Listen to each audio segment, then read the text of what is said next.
Greetings, World Literature students, and welcome to our last module of literature, Contemporary World Lit.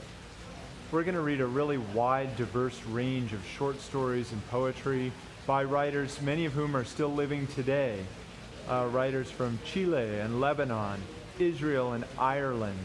Writers dealing with problems of migration and poverty in a global context, reacting to warfare, genocide, massive differences between wealth and destitution, the kind of great transmigrations across nations and continents of people moving and having to uproot from traditional cultures and find a new life out on this turbulent ocean that is our modern global environment.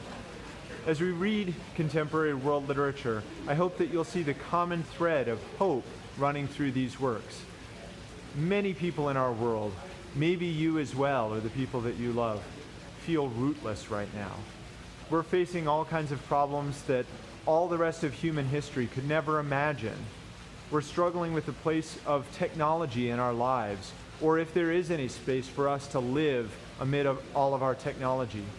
We're dealing with disease, with changes in our economic futures. And as the class comes to a close, and your own college graduation comes one step nearer, I hope that you will think about the ways that you yourself are going to find a path, chart a course in these turbulent waters. You're going to find lots of resources for hope in what we read here. Look at the way that these writers, even when they are finding themselves cut off from the religion or the tradition that gave their grandparents meaning, they find ways to cobble together something new and valuable, something that can sustain them and get them through. Our beliefs may change as we grow. We may examine old things that we thought were certain and finding that pieces of them fall apart. But what matters will remain. The truth will carry us forward. And in that spirit, I hope that you really enjoy reading this survey of contemporary world literature. The class itself is coming to a close, and I hope that you have left this whole experience in World Lit having layers added onto the way you see the world.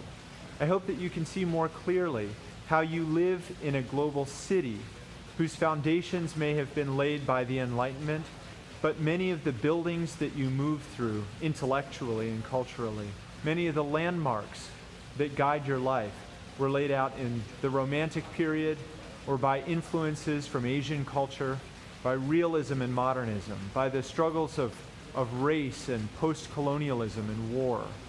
And all of these influences keep on shaping important parts of who we are today. Whatever clarity the study in World Lit has brought you, I hope that you leave this class with an ability to take a good, careful look at yourself and decide what kind of person you will be from here forward. In whatever soil you find yourself planted, I hope that you will find a way to thrive, to build on the best of what you have at your disposal, and to lead a life that can be a blessing to others. I hope the future is bright and wonderful for you, and that all these things that you have taken the time and put in the work to build and sharpen within yourself will bear fruit when the time is right.